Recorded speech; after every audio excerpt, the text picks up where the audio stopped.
Good day to everybody.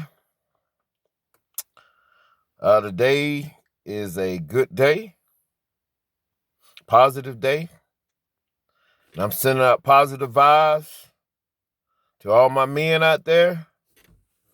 No matter what your race, color, size, shape, financial status, man is a man. We start as a baby, become a boy, become a grown man, and about looking at my the whiteness in my beard, an old man, then we die. That's just the circle of life, you know. Circle of life. It wasn't originally designed like this by God. All the things that we go through as people on this earth, God did not design man for this corrupt state of being, so to speak, that we're in. I can get into that in more depth, but that's not what I'm making this video about. But that's a key element, the corruptness and the fallen nature of man. When man is made of three parts: we mind, soul, will, and emotions. We have a spirit, and we have clay bodies. But the principal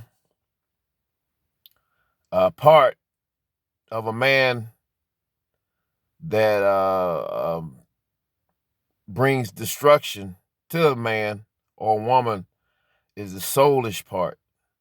That's the part a lot of times, especially when we're small, that gets wounded or hurt in some way, and that hinders the spirit of a man, because we're made in God's image. We're spirits,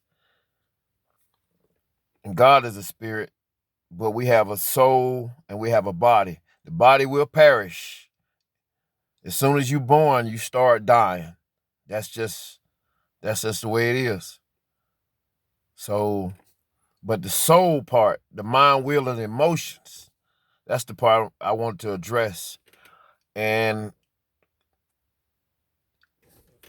my main topic would be men that's been raped or molested in some form of way, or harassed in some way.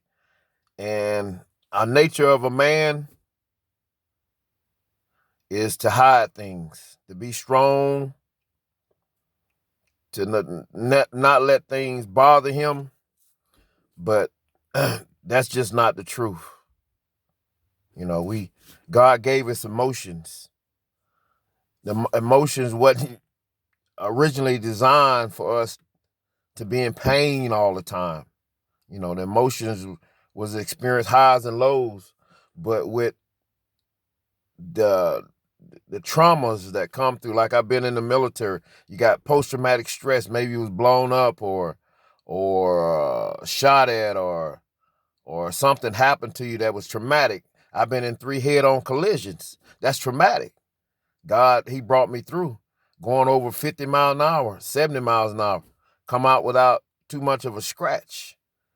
But it affects you. You know, I'm not a psychologist or a psych, but when you get a certain age, you learn wisdom. You gain wisdom, and because of my traumas from childhood, home, broken home, basically, a lot of us, I ain't gonna say most, come up through dysfunctional homes, and you think that's normal.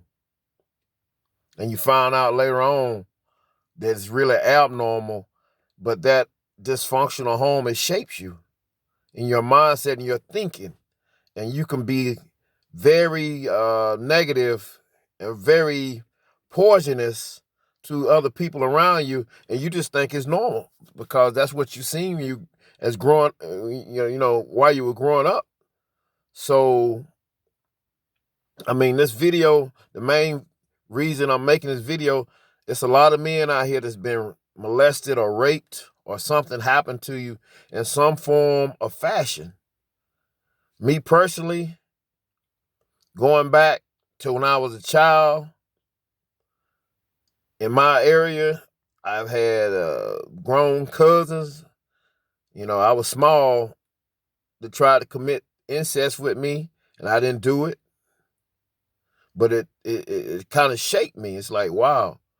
But that's the area I was living in. That was, I guess, a normal thing for them, you know, especially coming out the country, sharecropping. If you know anything about like my grandmother, I think she was a second generation sharecropper. They was just, and her mother, I think, caught the back end of slavery or something. So it's like their mentality, they were nice people, uneducated, couldn't read or write, picked cotton and did pulp wood and stuff like that until the factories came, the cotton factories, and a lot of people started working in these mills, but their mindset was like that. So that's something that had to be broken. So sometimes you can have generational things in you. They basically generational curse, legal rights, open doors. Every family have different, I say, flesh hooks in them or hang-ups. It might be migraine headache. This one might be diabetes, heart problems, gout, drunkenness, drugs. Everybody's born out of wedlock. It can be on and on.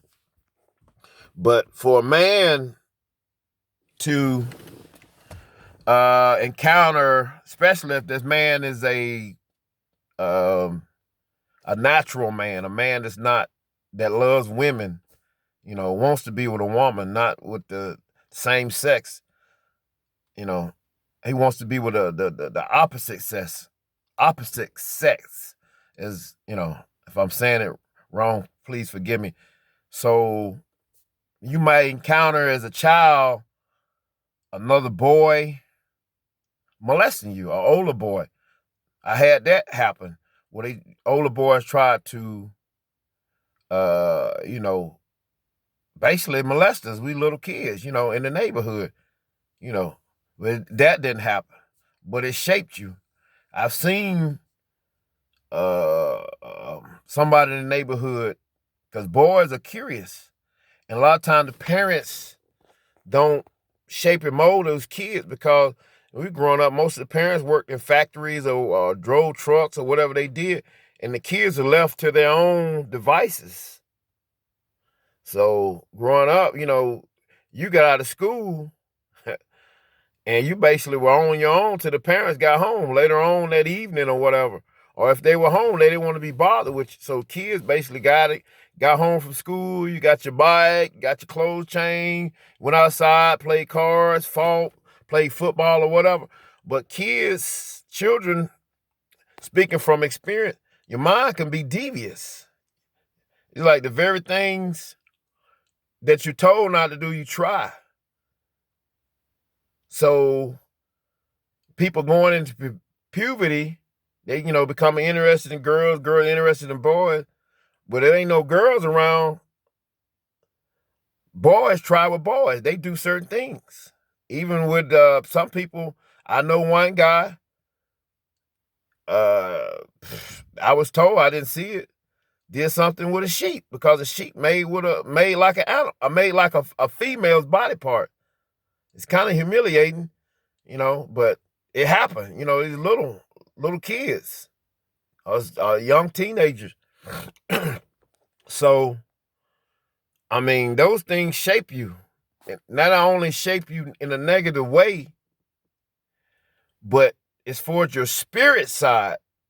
It actually give the enemy, and I am a Christian, Satan, Lucifer, a legal right to, how can I say it? Maybe not be possessed, but you have a lot of disembodied spirits to attach themselves to that corruptness or that filth, even as a little child. Now, when I went into the military, once I turned 17, even though I had a loving mother, a loving father, and my father, I seen a lot of He was a good dad, worked hard, super hard, but I seen a lot of outside of the home relationships with other females. I could see it even in broad daylight, and everybody knew it. But it's like that was like a common thing with a lot of men. In most homes in my neighborhood, the people were married. It was a man, their father there. Nowadays, that you have most of the mothers holding things down. There's no man around permanently. They just come around every now and then, and that shapes the mindset of children. So we basically have fatherless generation. I'm glad I had a father. He taught. I seen if he wouldn't say things, I would just watch what he would do. And a lot of there's a lot of the things were positive, to shape me. Just watching him and listening to him. Now I didn't apply a lot of the things till later on, to my own detriment, but that was a blessing. But when I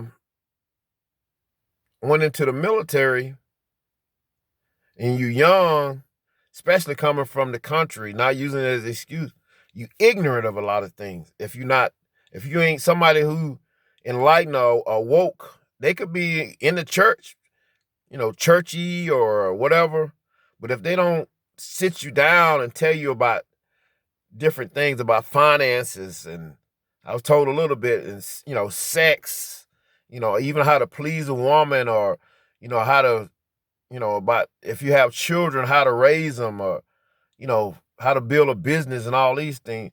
So it's basically you kind of like I was happy go lucky and I always like to laugh and joke. That's basically you just a joker in life because you have no direction. You kind of know what you want to do, but you don't.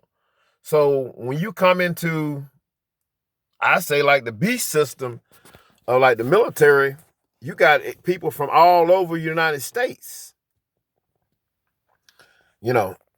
and you got people from, the city where they, their mentality is maybe a whole lot sharper. Not saying they're smarter, but as far as wit and how, knowing how the world works. But then you have a lot of predators in the military. So I've seen a lot of different things because every day was exciting to me, something new. But I seen a lot of stuff that was perverted, where females would get drunk, pass out. They basically, get the train ran on them, however you want to say it, But that I not knowing at the time that female getting drunk because of some past wound or some past hurt for them not to love themselves and allow this to happen to them over and over again. And another thing I encountered, one reason I didn't like the military, at the time they had don't ask, don't tell. You had a lot of undercover brothers, so to speak, undercover homosexual. And that's an encounter I had with a man that I knew was feminine, but he was my team leader. And, the thing was, you just do your thing. My thing don't cross over from me to you, and your thing don't cross over, from you to me. But, if you're a type of person that like to drink or do drugs around the wrong person, a lot of people don't have integrity, so to speak, and they will try you. A lot of females get raped, but a lot of men, I just heard a stat from a doctor from Charlotte that was charged with domestic violence, but was found innocent. And he's, talking about a lot of men that's silent. Most men are silent because you don't want to come off as weak.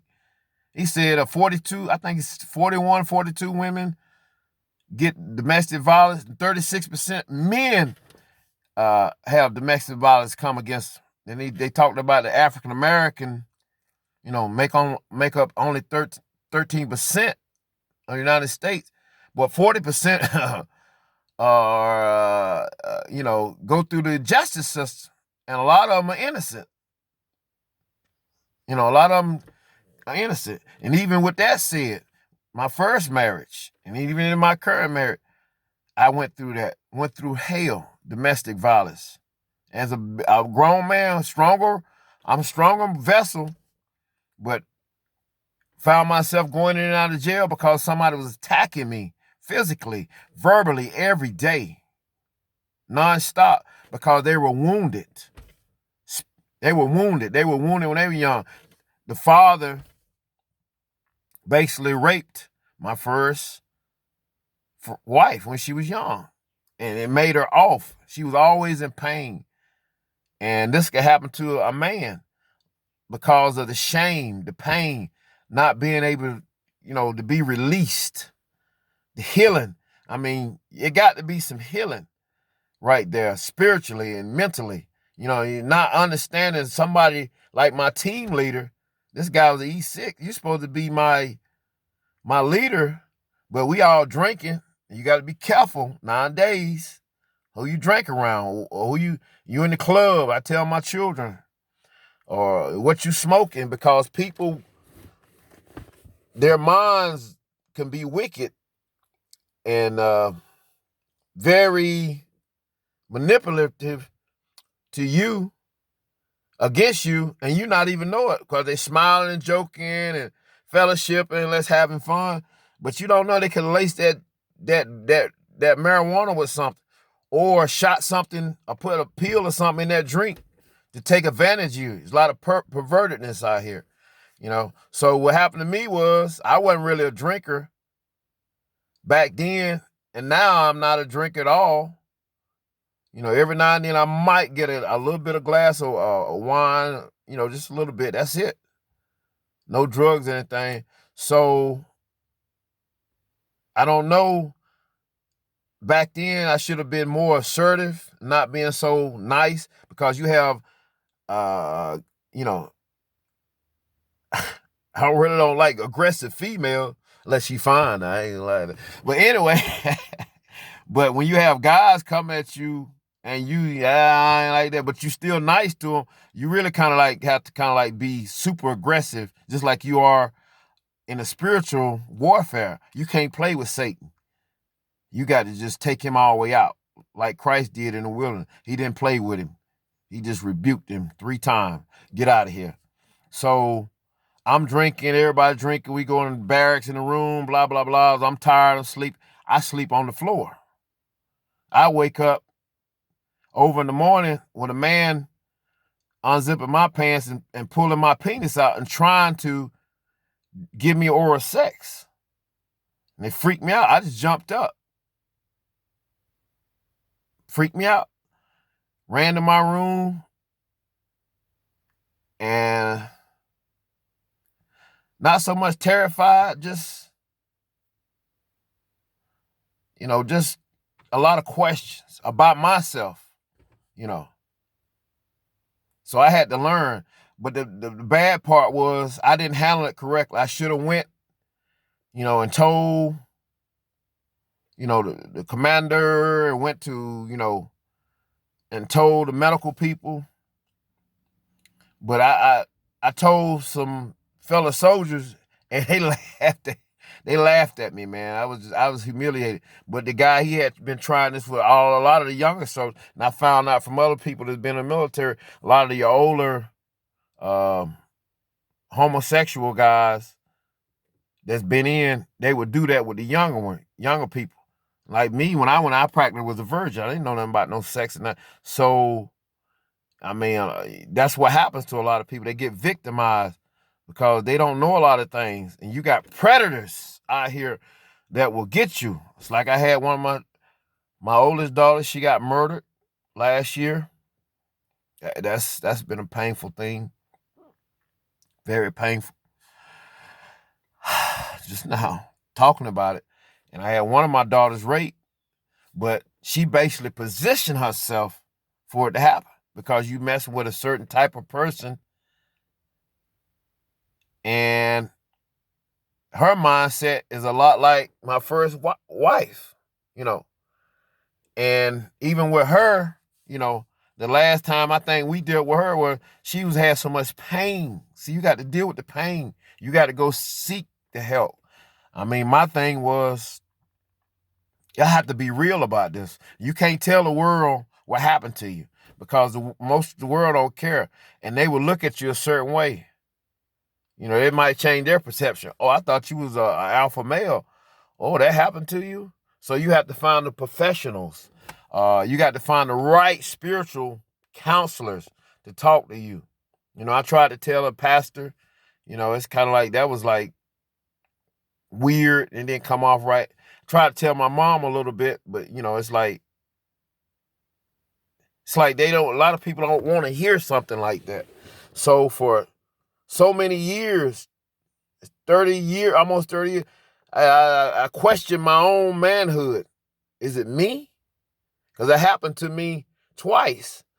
It happened to me in Germany with that incident. Then when I got back to the States, I had another effeminate man come at me. I'm like, is it something in me I'm carrying? Because you can carry certain spirits attached to you, inside of you. Not saying you possess that or unclean. It could be pervertedness. And it's like, you know, you do perverted sex acts, or masturbation, oral sex, or, you know, sleeping with animals. It's like when I was in Germany, hey, it's right now it's not a big thing. People do like, I want to have 2 or 3 women in the bedroom and stuff like that, or swingers, or just weird things. But you can open yourself up to those things. You already got the generational curses like David had on him, you know, and his father, you know, his son Solomon. And, you know, you look at the different generations. As soon as you commit those acts, these unclean things are allowed to harass you, come inside you, you know, attach themselves to you. It's like you might have unclean, let's say you have lustful thoughts all day. It might not be you. It might be the spirit attached to you speaking to your mind, you know. So I say that to say this. And let me say this. I went to a drug rehab one time through the VA, and I met a guy, and his little boy was molested by his family members. And the guy ended up getting HIV. I don't know if he's dead or not, but because of that pain, you know, that shame, just darkness. You can be in a dark, dark place, depression. Been there. You know, just dark. Just, you know, it shaped you.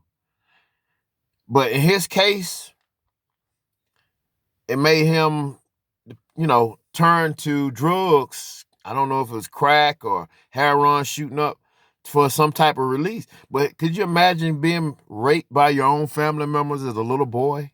Underneath a house. He said it was a big frame house, old houses. I don't know if you like, you know, Victorian style houses or whatever, but they would do it underneath the house. And he ended up embracing homosexuality and had, you know, that virus in his body. And we had to, you know, basically get on the hot seat and tell different things. That's the first